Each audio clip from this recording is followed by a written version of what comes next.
जय जय राम कृष्ण। नवनवीन कीर्तन सोहळ्याचा आनंद घ्या आणि सबस्क्राईब करा. Pandurang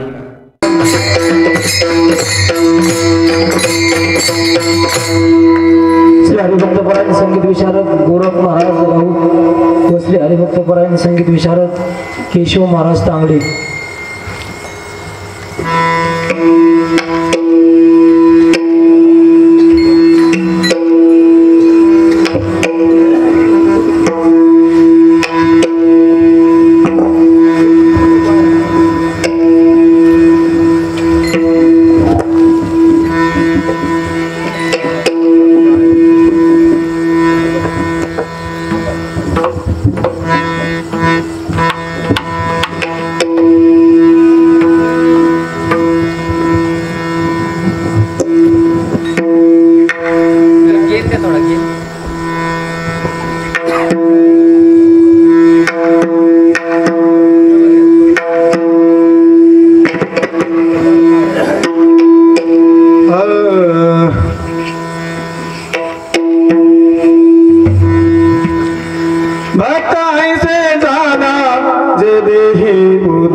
Thank you.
उपस्थित आपणा सर्वांच्या अंतःकरणामध्ये विराजमान सर्व व्यापक परमात्म्याच्या सेवेकरिता म्हणून घेतलेला अभंग वारकरी संप्रदाय रूपी मंदिराच्या कलशस्थानी विराजित वैराग्य रागरसिक जगद्वंद्य जगद्गुरु श्री संत तुकोबार यांच्या गाथेतील संतपर प्रकरणातील 4 चरणाचा अभंग असून प्रस्तुत अभंगातून जगद्गुरु श्री तुकोबाराय भगवंताला प्रिय असणाऱ्या भक्ताचं लक्षण आपल्या समोर प्रतिपादन करून त्या भक्ताकरता परमात्मा काय काय कार्य करतो याचाही विचार या अभंगातून सांगतात. विठ्ठल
अभंग जगद्गुरु तुकोबार यांचा आहे.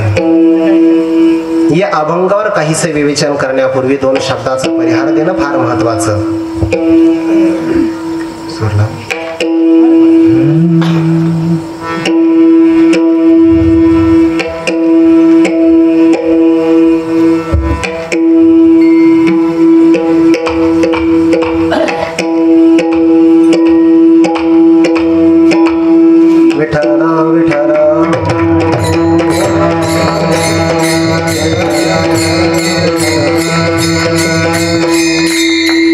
उत्सव संतांचा आहे.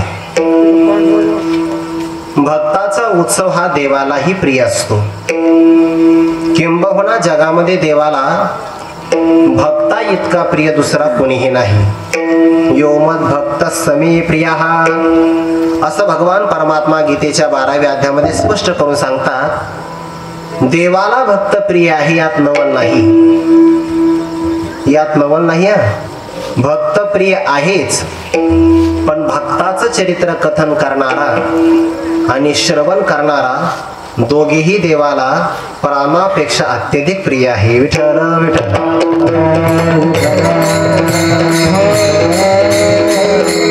तेने श्यामा मैत्र येत काय से विचित्र परितयाचे चरित्र ऐकती जे तेही प्राणा परोते आवडती मज निवृते जे भक्त चरित्राते प्रशंसिती तेही प्राणा परोते आवडती मज निवृते. ही जी काही मधली पंक्ती आहे या 2 ओळ्यांची ही पंक्ती किंवा ही ओळ मागच्याही ओळीचं स्पष्टीकरण करते आणि पुढच्याही ओळीचं स्पष्टीकरण करते. जे भक्त चरित्राते ऐकती तेही प्राणापरोते आवडती, आणि जे भक्त चरित्राते प्रशंसिती तेही प्राणापरोते आवडती. विठ्ठल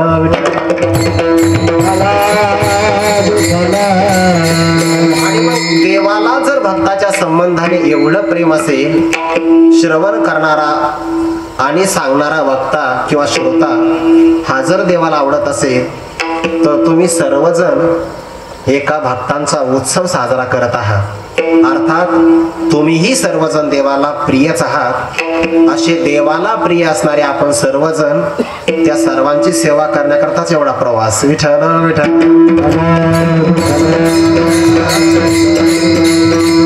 आणखीन यातला एक महत्वाचा भाग असा आहे, ही भूमी सामान्य नाहीये. वारकरी संप्रदायाचा पाया ज्या ज्ञानोबारायांनी रचला, त्या ज्ञानोबारायांना प्रसवणारी जन्मभूमी हीच भूमी आहे. या भूमीपासूनच वारकरी संप्रदायाचा उगम, आणि या वारकरी संप्रदायाचा जनार्दन एकनाथ कामदिला भागवत ज्यांनी या मंदिराला भरभक्कम असा स्तंभ प्रदान केला, असे शांतीब्रह्म संत श्री एकनाथ महाराज याच भूमीतले एक वाक्य सांगतो. ज्ञानोबाराय ज्या काळामध्ये या ठिकाणी अवताराला आलेत, शांतीब्रह्म संत श्री एकनाथ महाराज सुद्धा ज्या काळात या ठिकाणी अवताराला आले, तेव्हा आपल्या सर्वांच्या पूर्वजांनी या महापुरुषांचं दर्शन घेतलेलंच असणार. त्याच पूर्वजांचं रक्त तुमच्या आज शरीरामध्ये खेळत आहे, म्हणून तुम्ही सुद्धा सर्व भाग्यवान आहात. या सर्वांचं दर्शन व्हावं हा दुसरा हेतू. विठ्ठल विठ्ठल.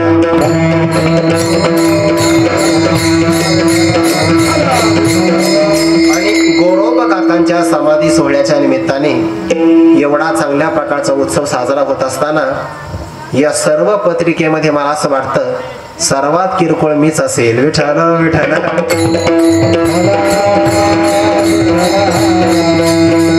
गंगेचा ओघ समुद्राकडे जातो, गंगेचा मोठेपणा आहे, पण समुद्राकडे जात असताना एखादा गावाचा ओढाही त्या गंगेला मिळतो, तोही समुद्रापर्यंत प्रवास करतो.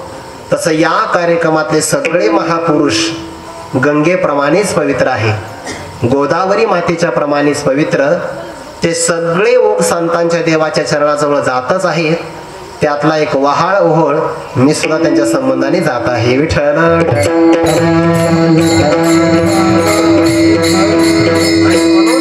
या कार्यक्रमाच्या निमित्ताने उपस्थित माता भगिनी बाल गोपाळ मंडळी त्यांचा आवडता विषय आहे. इकडे बघा, वारकरी संप्रदायाचं उद्याचं भवितव्य ही सगळी बाळ गोपाळ मंडळी आहे. किती खरंच भाग्य आहे की नाही. या वयापासून जर परमार्थाचा प्रारंभ असेल तर निश्चितच आपल्यापेक्षाही भाग्यवान. का यांना आपल्यापेक्षा जास्त परमार्थाकरता आयुष्य मिळत आहे. जयाचे आयुष्य धाकोटे होय ते आपलं, यांचं नाही. पण ही भाग्यवान मंडळी यांच्याही चरणारविंदी अभिवादन. मी तर कीर्तनात म्हणत असतो, लहान लहान मुलांना कीर्तनात आणत चला, झोपले तरी चालतील. त्याचं कारण असं आहे की ते सगळे वारकरी नामस्मरण करतात, आणि हे नामस्मरणाचं अमृत त्यांच्या कानात गेलं आज, भविष्यामध्ये कधी ना कधी परिवर्तन हृदयात झाल्याशिवाय राहणार नाही. म्हणून जी ही बालगोपाळ मंडळी आली त्यांना तर धन्यवाद आहेच आहे. धन्य माता पिता तयाची या सर्वांच्या चरणारविंदी एकदा अभिवादन करतो. मृदंगाची साथ करणारे अगदी त्रेता युगातून आलेले अंगद महाराज, हरिभक्तीपरायण विकास महाराज, इकडे आमचे आवडते गुरुबंधू दीपक महाराज, आणखीनही माझ्यापेक्षा वयाने ज्ञानाने अधिकाराने श्रेष्ठ असणारी, माझ्या वयापेक्षा जास्त ज्यांचं जीवन परमार्थामध्ये गेलेलं आहे, अशा सर्वच सन्माननीय आदरणीय मंडळींच्या चरणारविंदी एकदा अभिवादन करून सेवेला प्रारंभ करतो. मस्तक माझा पाया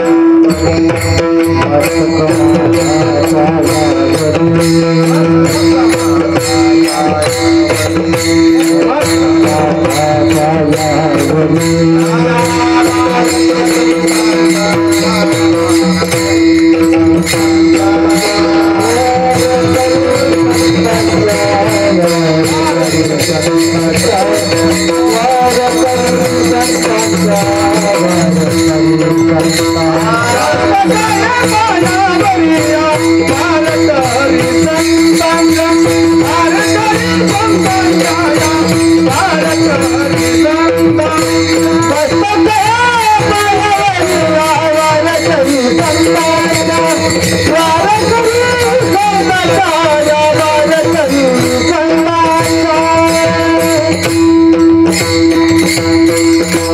मस्तक माझा पायावरी या वारकरी संतांच्या आपणा सर्वांच्या चरणारविंदी अभिवादन करून सेवेला प्रारंभ करतो.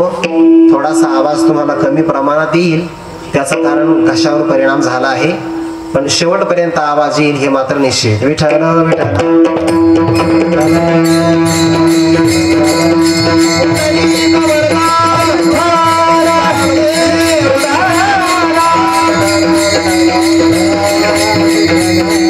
अभंग जगद्गुरु तुकोबारा यांचा आहे. 4 चरणाचा अभंग बहुतेक सर्वांच्या पाठातला.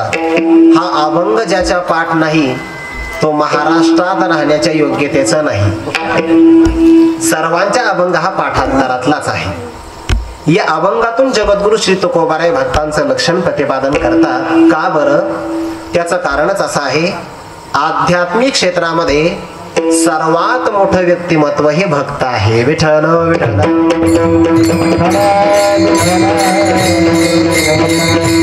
सर्वात मोठं व्यक्तिमत्व कोण असतं? ऐका, ज्याचा शास्त्र वर्णनाचा विचार होतो. शास्त्र ज्याला मानतं ते सर्वात मोठे असतात. विठ्ठल विठ्ठल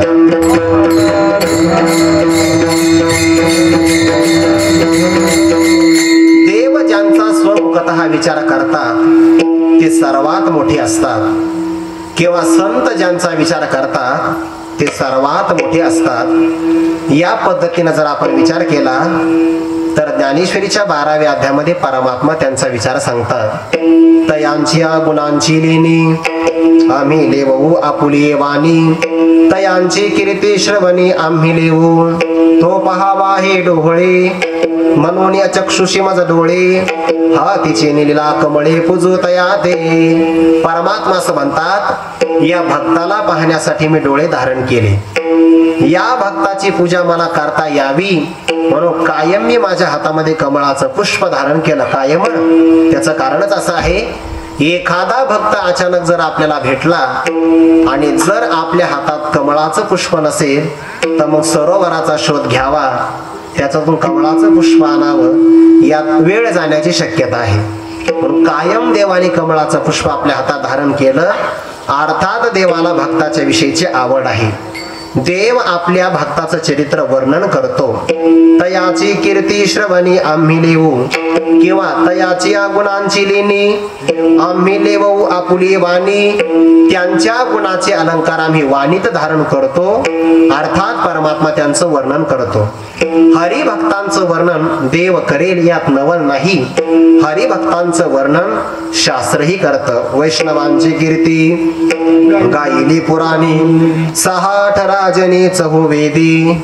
6 शास्त्र, 4 वेद आणि 18 पुराण भक्ताची चरित्राची कीर्ती गायन करतात. परमात्मा गायन करतो म्हणून भक्त मोठाच आहे. 4 वेद, 6 शास्त्र, 18 पुराण वर्णन करतात म्हणूनही भक्त मोठेच आहेत. एवढंच नाही, त्या भक्तांचं वर्णन संतही करतात म्हणूनही भक्त मोठे आहेत. किती मोठे आहेत? हरी भक्त थोर भूमंडळी,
सर्दीचा त्रास असल्यामुळे मी पंखा बंद केला.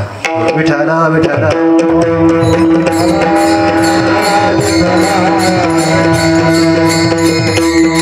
हवा नको यायला म्हणून. विठ्ठल विठ्ठल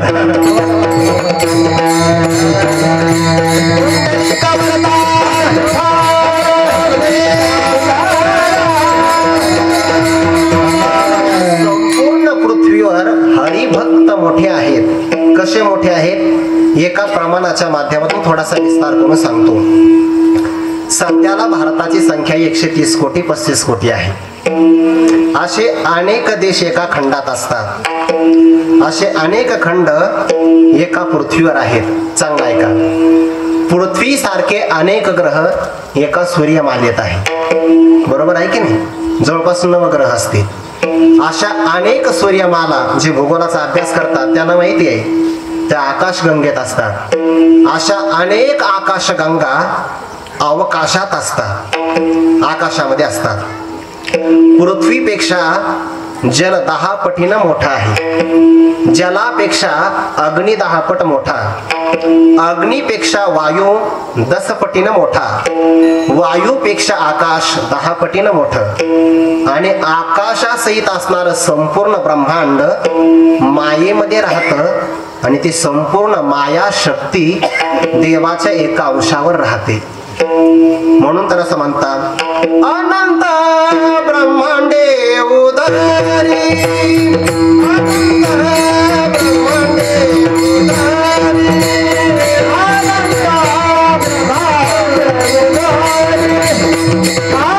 ब्रह्मांडे उदरी.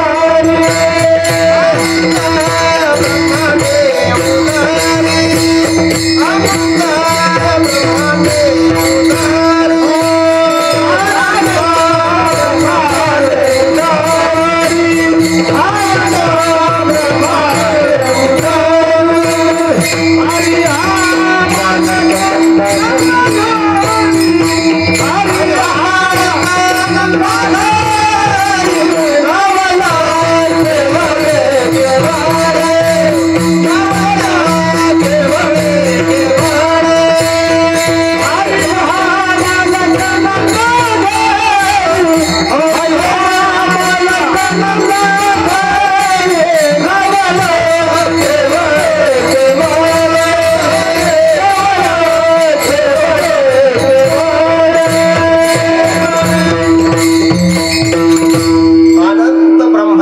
विस्तार परमात्म्याच्या उदरात आहे. अनंत ब्रह्मांडे उदरी. आणि तो परमात्मा बालक रूपाने नंदाच्या घरी आहे. अशा परमात्म्याला आपल्या हृदयात साठवतात म्हणून भक्त सर्वात मोठे आहे. जयाचे चौकटे मानसी मी होऊन असे क्षेत्र संन्यासी. किंवा जयाचे चित्त गवसनी व्यापका मज.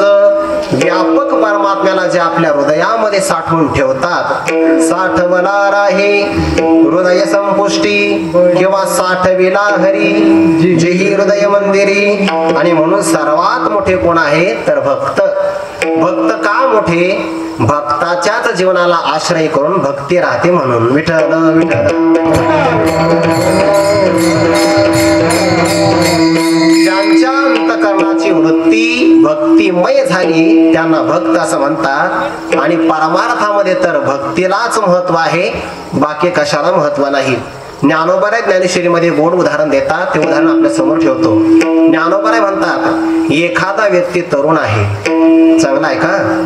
अंगाने गोरा गोमटा आहे, तरुण आहे, सर्व अवयवावर विशिष्ट प्रकारचे अलंकार परिधान केले.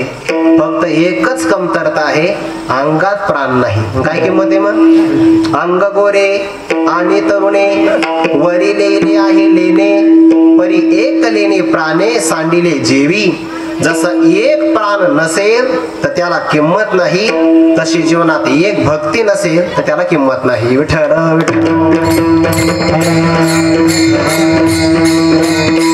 तैसे सकळ ते वैभव अथवा कुळ जाती गौरव. जैसे शरीर आहे सावयव परिजीवचे नाही. सावयव शरीर संपन्न आहे पण त्यात तर जीव नसेल तर मग त्याला गावात ठेवत नाही. त्याच्याकरता स्वतंत्र व्यवस्था असते. त्याला काही भागामध्ये कैलास भूमी, वैकुंठ धाम वेगवेगळ्या प्रकारचे नाव आहेत. विठ्ठल विठ्ठल. प्राण असेल तर शरीराला किंमत आहे, तशी अध्यात्मामध्ये भक्ती असेल, देवाच्या विषयी प्रेम असेल तर त्याला किंमत आहे, परमार्थामध्ये सुद्धा. आणि भक्ती प्रेम वीणा जाणण पदा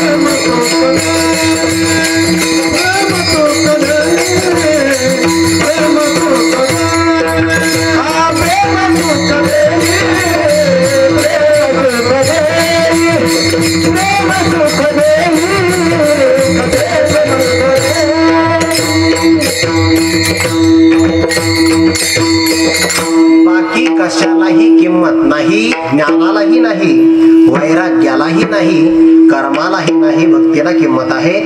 जर भक्ती समन्वित ज्ञान असेल तर मग सोन्याला सुगंध आहे. विठ्ठल विठ्ठल.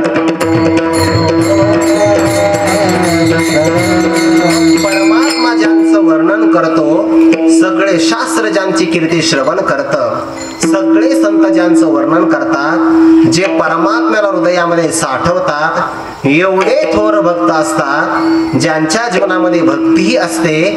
असे असणारे भक्त नेमकं कसे जाणावे, कसे जाणावे?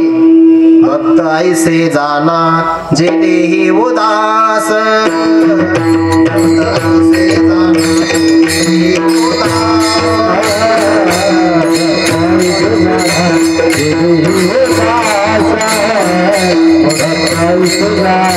जे देही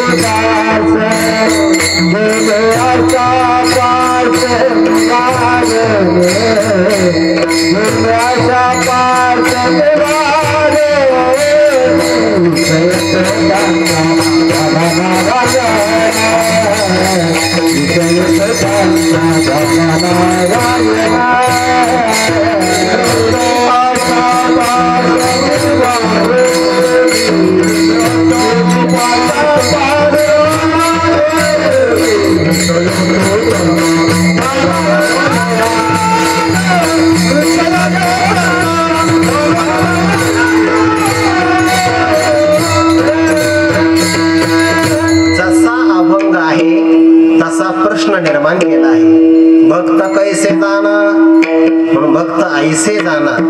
आपण उत्तरा करता थांबत नाही. काय काय परीक्षा इतक्या कठीण असतात, त्याला सीमित वेळ असतो, तेवढ्या वेळेतच उत्तर द्यावं लागतं, नाही तर पुढे विठ्ठल विठ्ठल. सर्वात मोठे भक्त असेल तर त्या भक्तांना जाणावं कसं, ओळखावं कसं फार महत्वाचं आहे. का भक्ताला जाणायचं याची दोन कारणं. एक, भक्त म्हणून जगामध्ये अभक्त जास्त वावरतात. वाक्य चांगलं आहे का? भक्ताच्या नावाखाली अभक्त जास्त वावरतात आणि त्यांना पाहिल्यानंतर सामान्य माणसं फसण्याची शक्यता आहे. याकरता भक्त जाणार. फरक सगळ्यात महत्वाचं म्हणजे भक्त आणि अभक्त कळाले पाहिजे. दुसरी महत्वाची गोष्ट, जे खरे भक्त आहे त्यांची आपल्याकडून अवहेलना होऊ नये म्हणूनही भक्त जाणले पाहिजे. विठ्ठल विठ्ठल.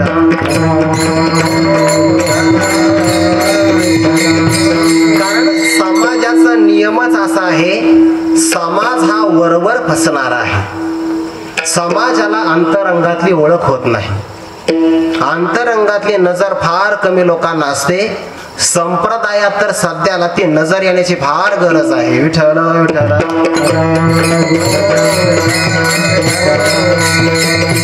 जर समाजाला चांगल्या प्रकारच्या आध्यात्मिक लोकांची नजर आली नाही तर या गादीचा दर्जा खाली जाण्याची शक्यता आहे. विठ्ठल विठ्ठल. म्हणून सावधान सावधान, बाबांचंच वाक्य आहे ते राऊत बाबांचं. आयोजक थोडे सावधान राहिले पाहिजे. माझा तो अधिकार नाही पण वाक्य बोलून जातो. कमीत कमी कीर्तन ठेवत असताना कीर्तनकार कोण्या तरी गुरुजनांच्या चरणाजवळ बसून काही ग्रंथ श्रवण केलेले आहे की नाही याचा तपास करत जा. विठ्ठल विठ्ठल.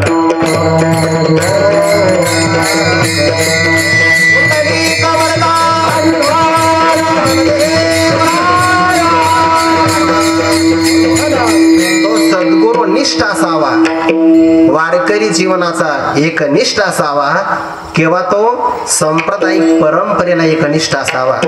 त्याच्या मुखातून संत वाङ्मयाशिवाय बाहेर काहीच येऊ नये, नाहीतर मग फसवणूक होईल. विठ्ठल विठ्ठल. म्हणून समाज फसवू नये याकरता भक्ताची लक्षणं जाणली पाहिजे आणि आपल्याकडून त्यांचा तिरस्कार किंवा अपमानही होता कामा नये याकरताही ती लक्षणं जाणली पाहिजे. पण मग आता भक्ताची लक्षणं जर जाणायची असेल तर त्याला अंगाने स्वतः भक्तच व्हावं लागेल, दुसऱ्याला ते कळता येणार नाही. उदाहरण सांगतो. एखादी सुगरण माता असेल तर सुगरण मातेचा अधिकार कोणाला कळेल? दुसरी असणारी सुगरण माता तिलाच कळेल, नाहीतर म्हणजे स्वयंपाकात तयार नाही त्याला काय कळणार? विठ्ठल विठ्ठल. मातेचं महत्व कोणाला कळणार? जिने मातृत्वाच्या वेदना सहन केल्या त्यालाच कळणार. तसे भक्त कोणाला कळणार? जे स्वतः भक्त आहे त्यांनाच कळणार. तुका म्हणे अंगे व्हावे ते आपण, तरीच महिमान येईल कळू, तरीच महिमान येईल कळू. तुका म्हणे अंगे व्हावे ते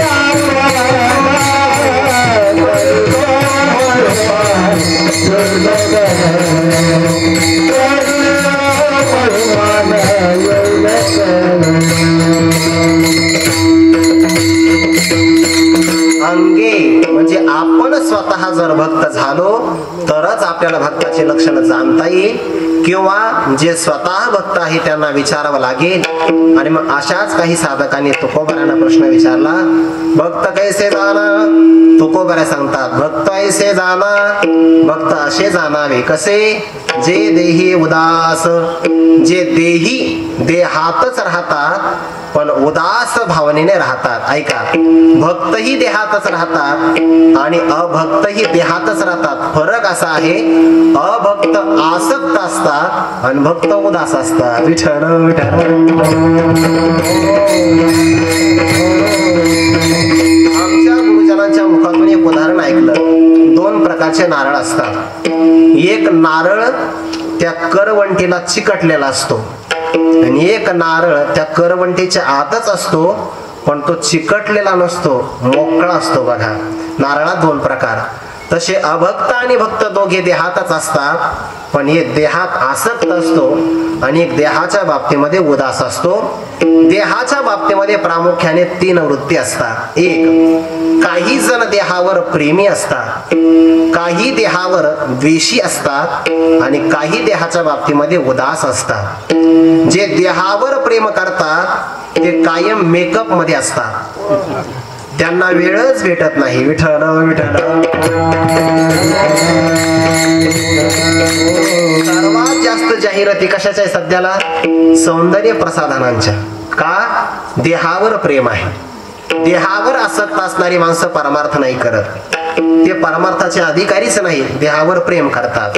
देहावर प्रेमच करू नये असा अर्थ नाही. केलंही पाहिजे कारण हे साधन आहे, पण एवढंही करू नये की ज्यामुळे साधनाच घडणार नाही. योग्य प्रमाणात केलं पाहिजे. जे देहावर प्रेम करतात त्यांना वेळ नाही भेटत. काही देहाचा द्वेष करतात. जी माणसं द्वेष करतात ती दावं घेतात, झाडाला बांधतात. का? देहावर द्वेष. प्रेम करणारी पण परमार्थ करत नाही आणि देहाचा द्वेष करणारी सुद्धा परमार्थ करू शकत नाही कारण ते देहाला नष्ट करतात. मग देहावर राहावं कसं? जास्त प्रेमही नाही देहाचा द्वेषही नाही, अशी मधली अवस्था त्याला उदास अवस्था म्हणतात. उदास अवस्थेमध्ये गरज आशेपर्यंत उपयोग असतो, आसक्ती नसते. उदाहरण देऊन सांगतो. विठ्ठल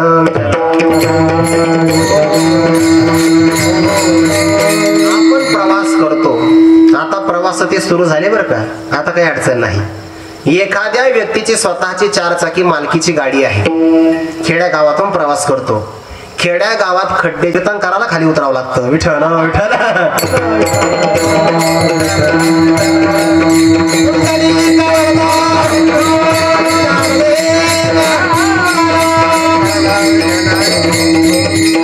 तेवढंच गाडीचं वजन कमी होईल, बाकी काय अर्थ नाही. आणि मग कोणताही खड्डा चुकवा, काटेरी फांदी गाडीला लागतेच. ज्याची स्वतःची मालकीची गाडी आहे त्याला असं वाटतं बाहेरून जर काटा वरखडा लागला तर गाडीला नाही, हृदयात रुतला की काय असं वाटतं. आणि तोच व्यक्ती जेव्हा एसटी मध्ये प्रवास करतो तेव्हा एसटीला दोन्ही बाजूने काटेरी फांद्या घासून जातात, काही वाटत नाही. का? त्याला उदास म्हणतात. विठ्ठल विठ्ठल. प्रेम नाही का करत आपण? त्या शिटावर प्रेमही करतो, पण कुठपर्यंत? मुक्काम येईपर्यंत, नंतर नाही. तसं देहावर प्रेम करायचं भगवत प्राप्ती होईपर्यंत. त्याच्यात आसक्तही राहायचं नाही, द्वेषही करायचा नाही. त्याला म्हणतात बघतायसे जाणं जे देही उदास. देहाच्या बाबतीतलं लक्षण सांगितलं, अंतरंगातलं लक्षण एक सांगितलं. गेले आशा पाश निवारोणी. आशा शब्दाचा अर्थ होतो इच्छा, वासना, काम. हे सगळे आशावाचक शब्द आहे. आणि जीवनातलं सूत्र असं आहे, ज्ञानोबा ज्ञानेश्वरीमध्ये 3 सूत्र सांगतात. एवढे 3 सूत्र जरी आपण आपल्या जीवनामध्ये बांधले तर बरेचसे आपल्या जीवनातले प्रश्न सुटतील. ज्ञानोबा म्हणतात एखाद्या व्यक्तीला दुःख होत असेल तर त्याला आशा कारण आहे. एखाद्या व्यक्तीच्या जीवनामध्ये पाप निर्माण होत असेल तर त्याला निंदा कारण आहे. आणि एखाद्याच्या जीवनात दारिद्र्य वाटायला येत असेल तर त्याचं वाईट प्रारब्ध कारण आहे. विठ्ठल विठ्ठल.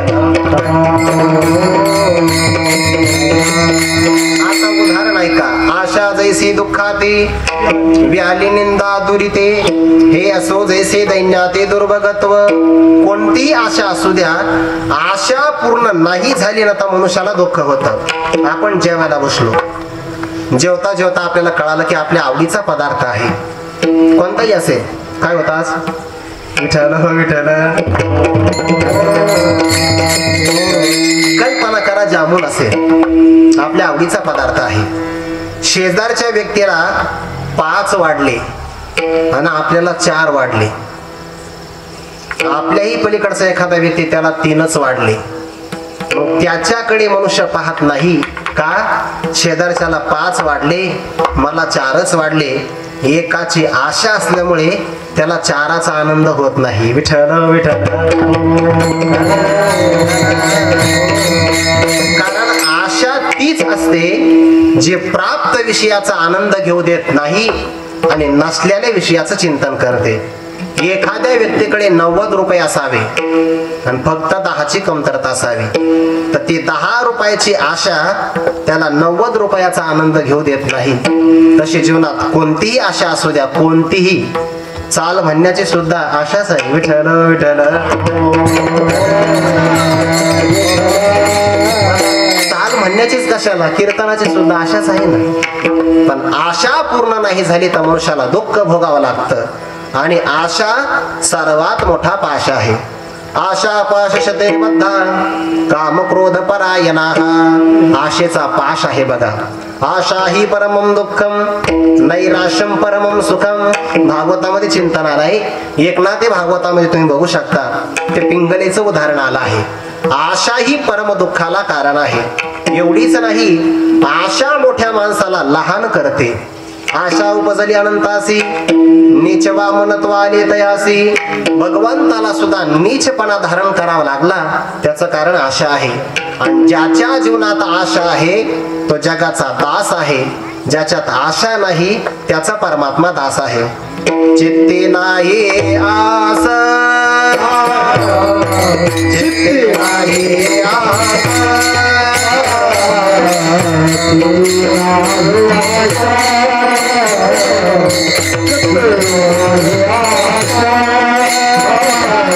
जिते नाही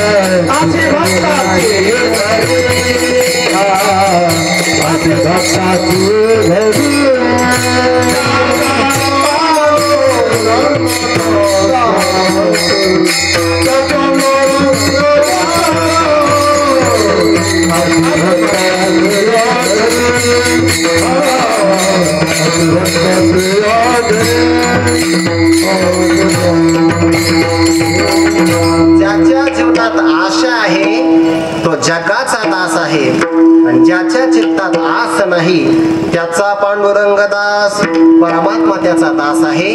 म्हणून आशा नसावी. ज्याच्या जीवनात आशा नाही ते माणसं कायम प्रसन्न असतात. विठ्ठल विठ्ठल. आणि मग आशेला पाश असं म्हटलं आहे. पाश म्हणजे बेडी, साखळी, बंधन आहे आणि बंधन मनुष्याला बांधून टाकतं. पण एरवी असं आहे, चांगला ऐका, व्यवहारामध्ये जर बेडी पायात पडली तर मनुष्य जाग्यावर थांबतो. बेडीतून मुक्त झाला की तो पळत सुटतो. व्यवहारात नियम असा आहे. पण आशा नावाची बेडी अशी आहे, आशेनं ज्याला बांधलं ती पळत सुटता. जो आशेतून मुक्त झाला तो जाग्यावर राहतो. आशा नाम मनुष्यानं काशीत आश्चर्य शृंखला यया बद्धा प्रधावंती मुक्तास्तिष्ठती पंगवत. ज्याने हे बांधले ते धावतच राहतात. कुठपासून धावतात? इह लोकापासून ब्रह्मलोकापर्यंत धावतात. विठ्ठल विठ्ठल.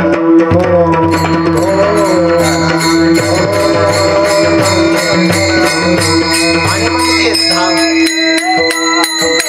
वा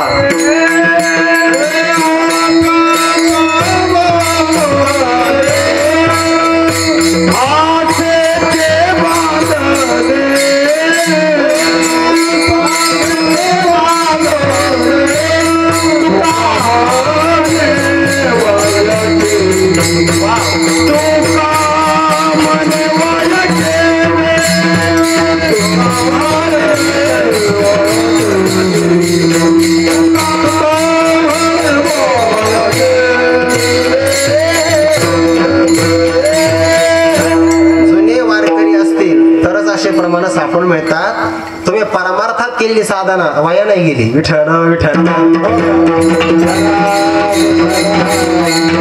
आशेचे बांधले तुका म्हणे वाया गेले का आशा त्यांना फिरविते. आणि भक्त असे आहे गेले आशा पाश निवारोने. भावार्थ रामायणामध्ये 7 प्रकारचे पाश आले. त्यातला सर्वात मोठा पाश आहे आशा पाश. आणि भक्त आशेच्या बाबतीमधून मोकळे झाले आहे. कुंडलिया धावा तृष्णेच्या. आता जीवनात कोणती आशा नाही. काम नाही काम नाही काम नाही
अयमस्मिति पुरुषः किमिच्छन् कस्य कामाय शरीरम अनुसंज्वरे.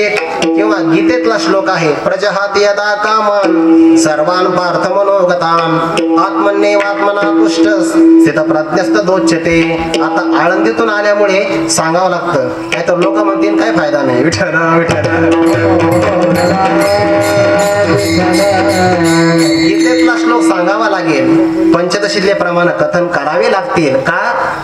तिथून आपण आलेलो आहे ना, सांगावं लागेल. सांगणं आपलं कर्तव्य आहे. गेले आशा पाश निवारुनी. कोणतीच कामना जीवनात नाही. कामना कोणाला नसते माहिती का? जो तृप्त झाला त्याला कामना नसते. तृप्ती झाली झाली आजैसी साधने सरत्या पैसी देखी आत्मतुष्टी तैसी कर्मे नाही. जो व्यक्ती जेवून तृप्त झाला तो स्वयंपाक करत नाही. स्वयंपाकच करत नाही म्हणून भांडे घासत नाही. कधी घासेल? जेव्हा उद्या गरज पडेल तेव्हा आज घासेल. विठ्ठल विठ्ठल. कारण तृप्त झाला जो पूर्ण झाला त्याला अपेक्षा राहत नाही. उदाहरण देतो आणखीन तुम्हाला. गावामध्ये आता सध्याला तेवढी परंपरा नाहीये. जुन्या काळामध्ये पाणी विहिरी म्हणून शेंदून आणावं लागायचं आहे की नाही. आजही काही भागात आहे बरं का तशी परिस्थिती. आता ते काय जल मिशन आहे ना सध्या, सगळ्या घराघरामध्ये नळाने पाणी पोहोचायचं, त्यामुळे ती परिस्थिती कमी होईल. पण आजही काही भागात दुर्भिक्ष आहे. आणि मग पाणी शेंदून आणायचं ठरलं तर लहान मुलाकडून सहसा काठोकाठ हंडा त्याला पेलत नाही. मग त्याची आई त्याला पेलेल एवढाच अर्धा हंडा पाणी त्याच्यामध्ये भरवते आणि त्याच्या डोक्यावर देते. अपेक्षेपेक्षा हंडा मोठा असतो पण प्रमाणात भरला असल्यामुळे तो अर्धा असतो आणि अर्धा हंडा ही सळतो. तो घरी येईपर्यंत आवाज करतो. जो पूर्ण काठोकाठ भरला तो आवाज नाही करत. तसंच आहे, जो तृप्त झाला तो आशेचा आवाज नाही करत. जो अतृप्त झाला तो आवाज करतो अगोदरच कार्यक्रमाच्या. विठ्ठल विठ्ठल.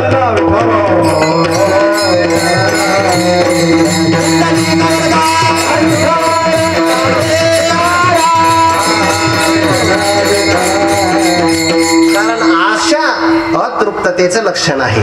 आता निश्चिंतीने पावलो विसावा, आता निश्चिंतीने पावलो विसावा, आता निश्चिंतीने पावलो विसावा, आता निश्चिंतीने पावलो विसावा. कुंडलिया धावा कृष्ण किल्ला, कुंडलिया धावा कृष्ण किल्ला, आता निश्चिंतीने पावलो विसावा, आता निश्चिंतीने पावलो विसावा.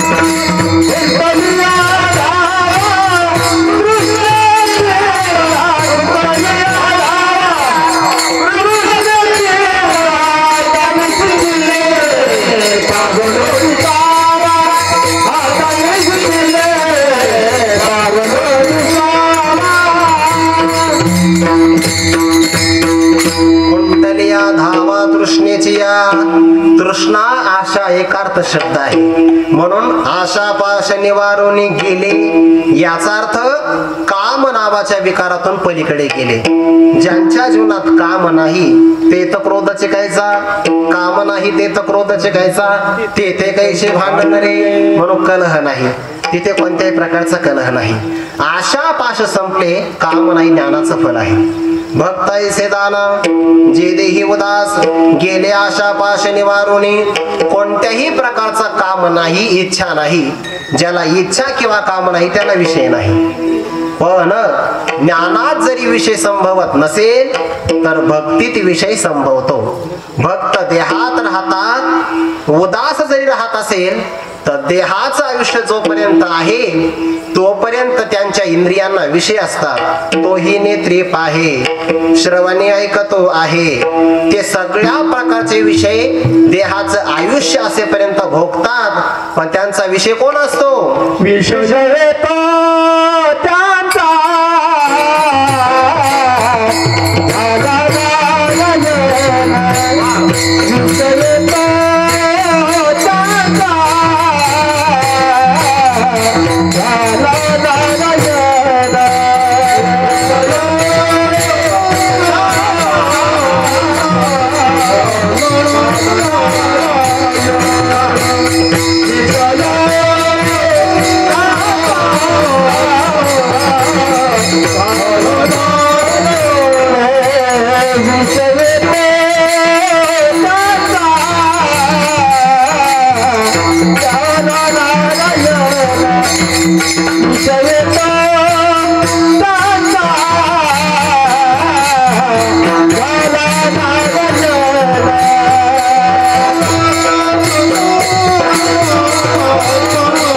No, no, no.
आशा नाही म्हणजेच काम नाही, काम नाही म्हणजे विषय नाही हे जरी खरं असेल तरी पण प्रापंचिक विषय नाही हे खरं आहे. विषयच नाही असं नाही बरं का, विषय आहे भक्ताला पण आपल्यासारखा विषय नाही. चांगला आहे का, जर आपल्यासारखे जर विषय असते तर त्यांना विषयी म्हणावं लागलं असतं, पण ते विषयी नाही, मुक्ताच्या पलीकडे आहे. विठ्ठल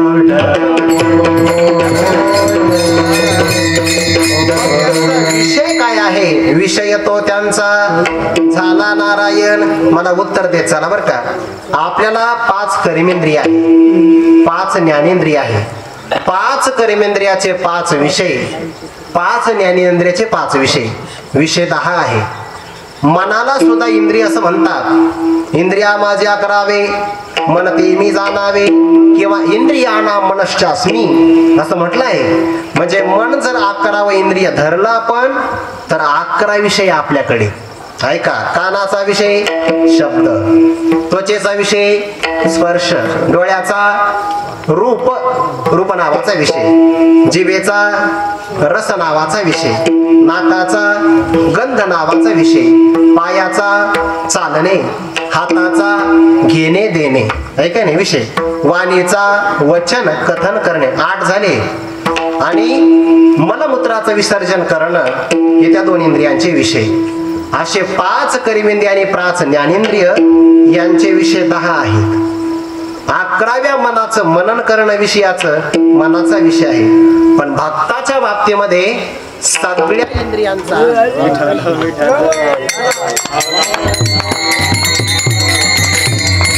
आहे. लाईट बहुतेक माझी गेली. विठ्ठल विठ्ठल परत आली जागेवर. ऐका, विनोदाचा वाद सोडून द्या. 5 ज्ञानेंद्रिय, 5 कर्मेंद्रिय, 11वं मन, एवढे आपले विषय आहे. पण भक्ताच्या बाबतीमध्ये सकल इंद्रियांचा विषय एकच आहे. एक विषय तो सकळांचा हरी. ऐका ऐका, चांगला ऐका. व्यवहारातला मनुष्य एकटा असेल तर त्याच्या मनात अनेक विषय असतात, आणि अध्यात्मातले अनेक माणसं असतील तर त्यांचा विषय एक असतो. एक विषय तो सकळांचा हरी, त्यांना भक्त म्हणावे. आणि एकटाच व्यक्ती पण विषय अनेक आहे तर त्याला प्रापंचिक म्हणावं. विषय तो त्यांचा झाला नारायण. सर्व इंद्रियांच्या माध्यमातून परमात्म्याला विषय करतात, फक्त आपल्या समोर प्रमाण ठेवतो, विस्तार नाही करत. मग मीचे डोळा देखिला, ऐका नाही, मीचे कानी ऐकेला, मीचे मनी भाविला, वाणीला वाचा, 4 विषय झाले. आणखीन विषय सांगतो. जयांचे वाचे माझ्याला, दृष्टीभोगी माझेचे रूप, जयाचे मन संकल्प माझाची वाही, माझी या कीर्तिवीन, जयांचे रीते नाही श्रवण, जया सर्वांगी भूषण माझी सेवा, जयांचे ज्ञान विषव नेणे, जाणीव मज एकातेची जाणे, जया ऐसे लाभे तरी जिने एरवी मरण. हे सगळे विषय काय आहे. मग डोळा जे देखावे, का कानी हना ऐकावे, मनीचे भावावे बोलावे वाचे, हे सगळे प्रमाण काय सांगतात. गेई गेई माझे वाचे, गोड नाम विठोबाचे. सगळे विषय सर्व इंद्रियांचे परमात्म्याकडे जातात. डोळ्याने पाहायचं पांडुरंगालाच, कानाने ऐकायचं पांडुरंगाचं चिंतन, पायाने चालायचं पंढरीची वारी, हाताने सेवा करायची देवाच्या गळ्यातले हार. हे सगळे विषय परमात्म्याकडेच वळवतात, म्हणून त्यांना म्हणतात विषय तो त्यांचा झाला नारायण. आणि इतकी आवड देवाची असल्यामुळे ते त्याच्या समोर आता बाकीचे विषय आवडत नाही. नावडे जन धन माता पिता आई वडीलही आवडत नाही. पण असंही म्हणू नका आई वडील ज्याला आवडत नाही तो भक्त, असा नाही त्याचा अर्थ. असा अर्थ नाही, लक्षण विपरीत होईल. ज्याला मायबाप आवडत नाही तो भक्त, असा नाही अर्थ त्याचा. जर माय आणि बाप भगवत प्राप्तीला प्रतिबंध करत असेल तर मग न आवडे असा त्याचा अर्थ. किंवा नारायण जेवढा आवडे तेवढे मायबाप न आवडे असा अर्थ. पण तेही अर्थ जर केला तर माय बापही साक्षात परमात्म्याचं स्वरूप आहे. सकल तीर्थांची धुरी जी एका माता पितरी ती सेवेसी कीर शरीरे लोन की जय असं म्हणतात. आई वडील साक्षात लक्ष्मी नारायण असतात. मग ते का आवडत नाही? तर तिथला अर्थ तुकोबरायांच्या मनातला अभिप्राय भाव कळाला पाहिजे. का? जर हिरण्यकश्यपू सारखे वडील असेल तर मग आवडणार नाही, आणि कैकई सारखे माता असेल तर आवडणार नाही. प्रल्हादे जनक विभीषणे बंधू राज्य माता निंदू भरते केली म्हणून आवडणार नाही. का? कारण जन धन आणि माता पिता भक्तीला प्रतिबंध करतात. माता पिता तर करतात, नवल वेगळं आहे, पण सर्वात मोठा प्रतिबंध जन आणि धनाचा आहे. यालाच हल्लीच्या भाषेमध्ये सोशल मीडिया म्हणतात. विठ्ठल विठ्ठल.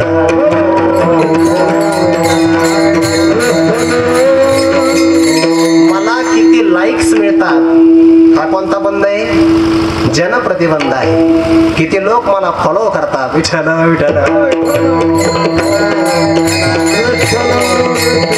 आणि मग जनसंपर्क योग नश्यती, योगाला नष्ट करणारा, म्हणून जन आवडत नाही. नावडे जन धन का आवडत नाही? धनाच्या पाठीमागे 15 अनर्थ आहे. आपण सार्थ एकनाथी भागवत वाचा, बहुतेक 23वा अध्याय असे ना, मला अध्याय संख्या थोडी मागे पुढे होऊ शकते.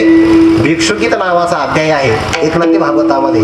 स्थेयम हिंसामृतम दंभ काम क्रोधस्मयो मदः भेदो वैरम विश्वास संस्पर्धा व्यसनानी च. 15 अनर्थ धनाच्या पाठीमागे आहे. म्हणून धन नावडे, जन नावडे, माता पिता नावडे. मग देहावर उदास असतात. ज्यांचा विषय परमात्मा झाला, जीवनात कोणतीच आशा नाही, अशा भक्ताच्याही जीवनामध्ये प्रारब्धाने काही संकट येत असतील, येतात, पण तेव्हा संकटाची काळजी भक्त करत नाही. तो ज्याची भक्ती करतो तो त्या भक्ताच्या संकटाची काळजी कशी करतो चिंतन करू.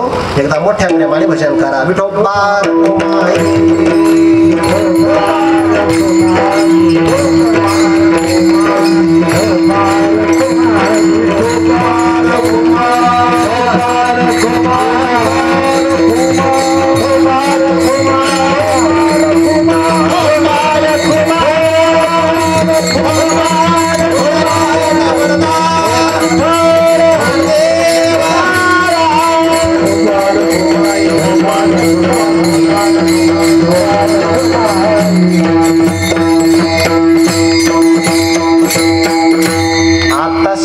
चरण झाले, अजून 2 चरण बाकी आहे आपल्या, पण काळजी करू नका, वेळेत पोच करतो. विठ्ठल विठ्ठल.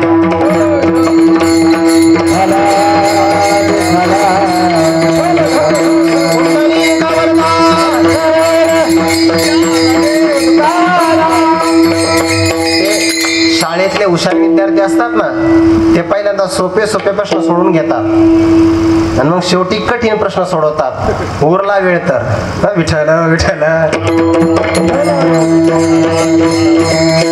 सोपे प्रश्न का सोडवायचे? पासिंग पुरते. विठ्ठल विठ्ठल. यांनी परीक्षा दिल्या का? कारण 2 वर्षापासून परीक्षा झाल्या नाही. ह्या वर्षी कशा झाल्या तुम्हाला माहित. विठ्ठल विठ्ठल. भक्ताच्याही जीवनामध्ये प्रारब्धाने संकट पडतात ना. दुष्काळी आटिले द्रव्य नेला मान, श्री एकी अन्न अन्न करिता मेली. तुम्ही बघा, प्रत्येक भक्ताच्या जीवनात संकट आली आहेत. एक वाक्य जाता सांगून जातो, जेव्हा आपण परमार्थ करतो, अध्यात्मात येतो, तेव्हा पहिल्यांदा हा भ्रम बाजूला टाकून द्या की मी अध्यात्मात आलो म्हणजे माझ्यावर संकट येणार नाही. अजिबात असं काही नाही. आध्यात्मिक व्यक्तीच्या जीवनात संकट येणार, आली पण पाहिजे, कारण ती त्याची परीक्षा असते. अध्यात्मात आलो म्हणजे सगळे सुखच आपल्याला मिळतील अशा भ्रमात राहू नका. माणसं म्हणतात देवाला आमचं पाहवलं गेलं नाही. अरे असं कसं? प्रारब्ध आहे, प्रारब्धामध्ये संकट येणार. देवाच्याही जीवनात संकट आहे, म्हणून तो वनवास आहे की नाही. बरं तेव्हाच होता तेव्हा असं नाही, कलियुगातही झाला.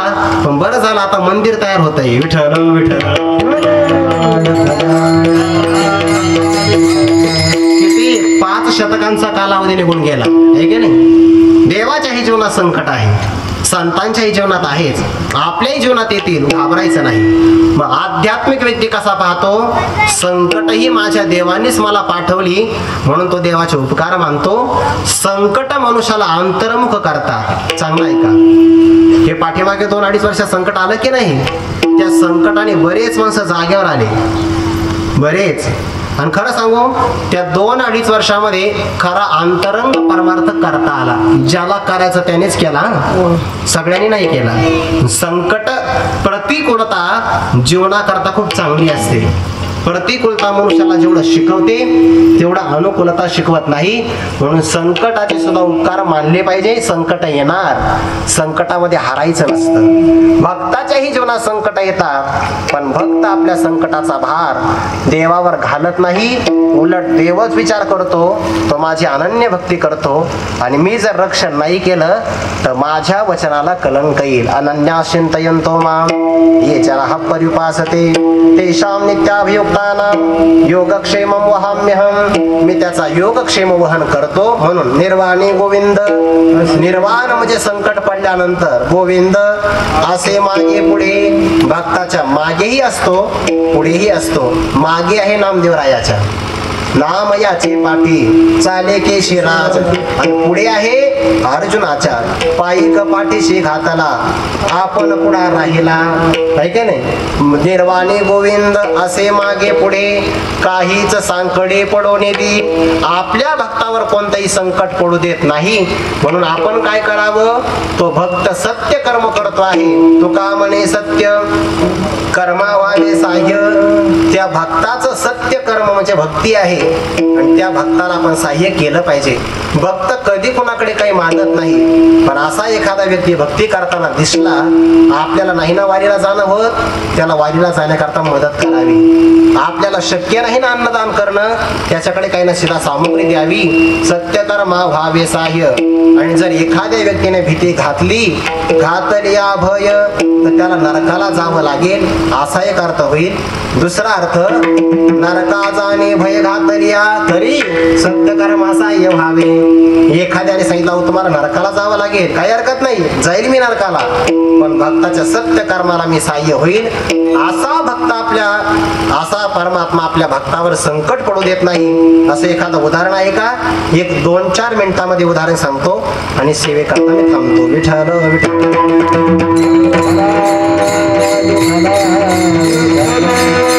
ज्यांचा 705 क्रमांकाचा आपण संजीवन समाधी सोहळा साजरा करतो आहे, असे संत शिरोमणी गोरोबा काका यांच्या जीवनातला एक प्रसंग आहे की परमात्मा आपल्या भक्तावर काही संकट पडू देत नाही.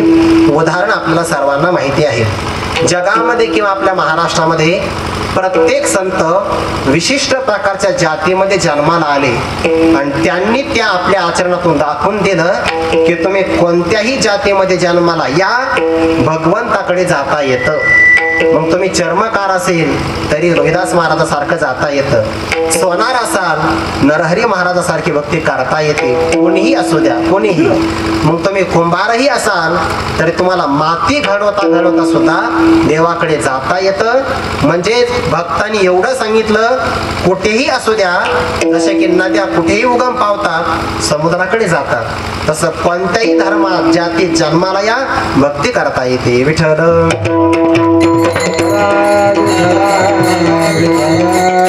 कुंभार जातीमध्ये मातीमध्ये जन्माला आले, पण भक्त ऐसे जाना जे देह उदास.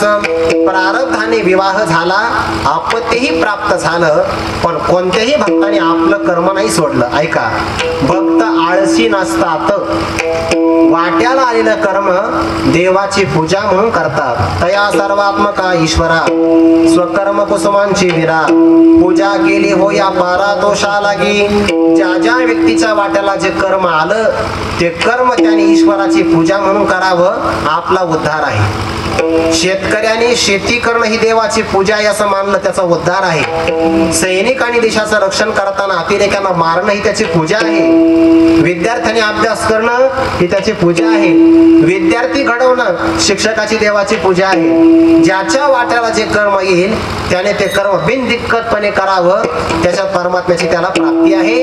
आणि मग माती आणायची, चिखल तोडवायचा, मडकी घडायची, ती विकायची आणि त्यावर आपली उपजीविका चालून परमार्थ करायचा. एके दिवशीचा प्रसंग असा आहे, गोरोबा काकांची धर्मपत्नी पाणी आणण्याकरता नदीवर चालली. सांगितलं, स्वामी लक्ष असू द्यावे बाळावरी. लहान मुलगा अंगणामध्ये खेळत आहे.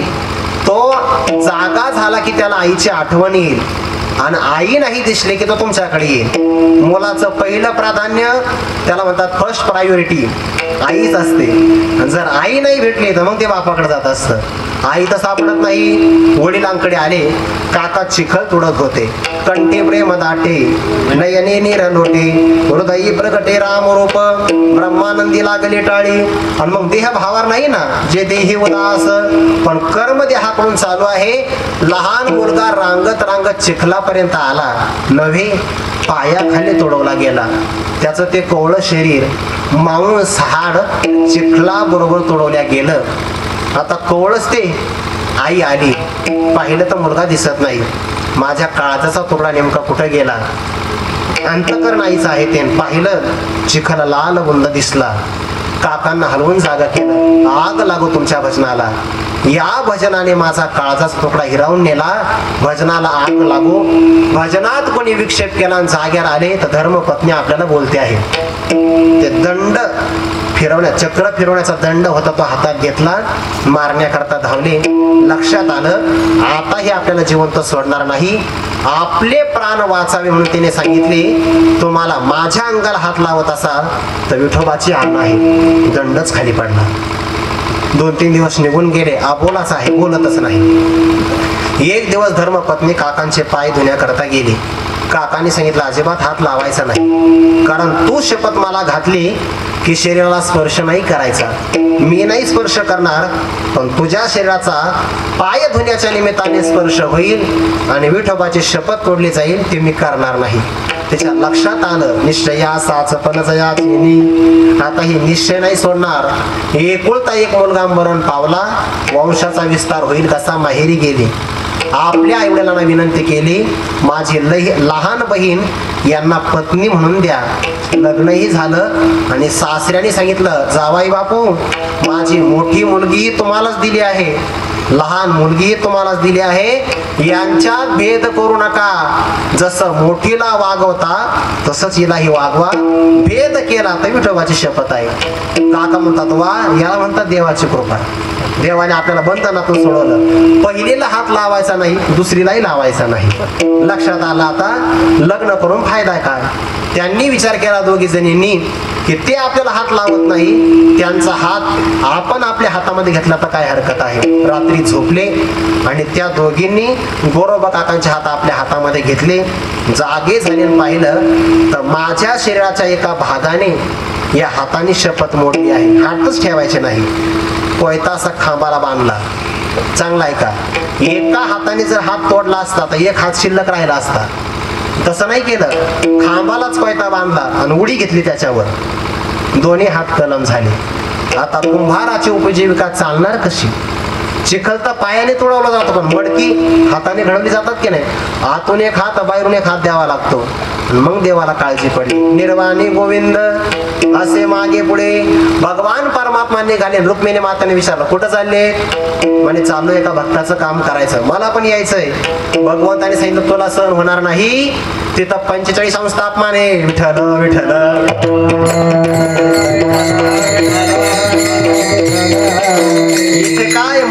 एसी चालू आहे तिथं आपल्याला काम करावं लागेल, पण काही हरकत नाही. भक्त समागमे सर्व भावी हरी न सांगता करी सर्व काम करी न सांगता, सगळे काम करायचे आहे. तेवढ्यात गरुडाने विनंती केली, मला यायचं. भगवंताने सांगितलं या वेशात नाही चालणार, गाढ होऊन यावं लागेल. चालेल, काही हरकत नाही, आम्ही येऊ. आणि मग ते गरुड झाले गाढ. माती किती आणायची? एकदाच एवढी माती आणली, वर्षभर संपायचं कामच नाही. कारण ते आफाटच काम आहे ना. जो देवाला पाठीवर वाहू शकतो त्याला माती व्हायला काही कठीण आहे? वर्षभर पुरेल एवढी माती एकदाच आणली. आणि मग भगवंतांनी ती मडकी घडावी. बघा, देवाने मडकी घडवण्याचं काम ब्रह्मदेवाला दिलं होतं, पण भक्ताच्या बाबतीमध्ये स्वतः स्वीकारलं. आणि मग देवाने जी मडकी घडवली ती काय सामान्य आहे का? वा, सामान्य कशी असेल? ब्रह्मदेवाने घडली तर ती कायद्यात नाही सापडत. ही कसं काय सापडणार? विठ्ठल विठ्ठल. मडकी तयार केली, ती आव्यात भाजरीन बाजारामध्ये विकण्याकरता नेली. जास्त विस्तार नाही करत आता, तेवढा वेळ नाही आपल्याकडे. बाजारात नेली. मडक्याचे पारख कुणाला माहितीये का? महिलांना मडक्याचे पारख जास्त आहे. मडकं घेताना चौकशी जास्त करतात आणि त्याने असं ते वाजून बघितलं टिचकी.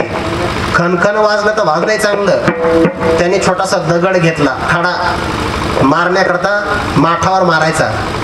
भगवंताने सांगितलं खडा कशाला घेता, मोठा दगड घ्या ना. माठ भाजला की नाही पाहण्यासाठी एका बाईने घेतला आणि माठावर दगड घातला. भुगा झाला, माठाचा नाही दगडाचा. विठ्ठल विठ्ठल. भगवंताने सांगितलं एवढी काय परीक्षा करता? मडकं असं आकाशात फेकलं तर ते खाली पडलं, चेंडू सारखं उडालं. दुसऱ्या कुंभाराच्या मडक्यावर जाऊन पडलं, त्यांचा झाला भुगा, मडकं पुन्हा जागेवर आलं. मग सगळ्या गावात चर्चा, अशी मडकी आज सगळ्यात कुणीच घडवली नाही. लोकांनी तर घरात घेतली.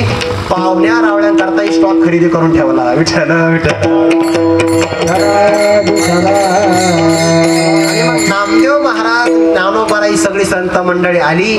त्यांच्या लक्षात आलं काकाच्या घराची चिन्ह पालटलेली आहे. ज्या घरामध्ये देव येतो चिंता ते पळाले गोकुळा बाहेरी. तिथं चिंता राहत नसते, त्या ठिकाणी दैन्य दारिद्र्याचा त्रास आला. आणि मग काका काय भाग्यवान आहे, परमात्मा तुमच्या घरी आला आहे, आम्हाला तर कळालाच नाही. कोण? तो विठो कुंभार. हो, देव आहे का? कशावरून? मडकी आणा. आणि पाहिली तर त्या मडक्यावर भगवंताच्या हाताचे चिन्ह उमटले आहे. शंख चक्र गदा पद्मसहित करी, हे सगळे चिन्ह उमटले. यातून काय सांगायचं? निर्वाणी गोविंद असे मागे पुढे काहीच सांकडे पडून दे. तुका म्हणे सत्य कर्मा वावे साय घातली अभय नरका जाणे. विषय तो त्यांचा झाला नारायण, नावडे जनधन माता पिता यथामती यथावकाश. जगद्गुरु तुकोबारायांचा अभंग घेऊन आपल्या सर्वांची सेवा करण्याचा प्रयत्न केला. झालेलं चिंतन सर्वांच्या चरणारविंदी समर्पित करून याच ठिकाणी पूर्णविराम. ज्ञानेश्वर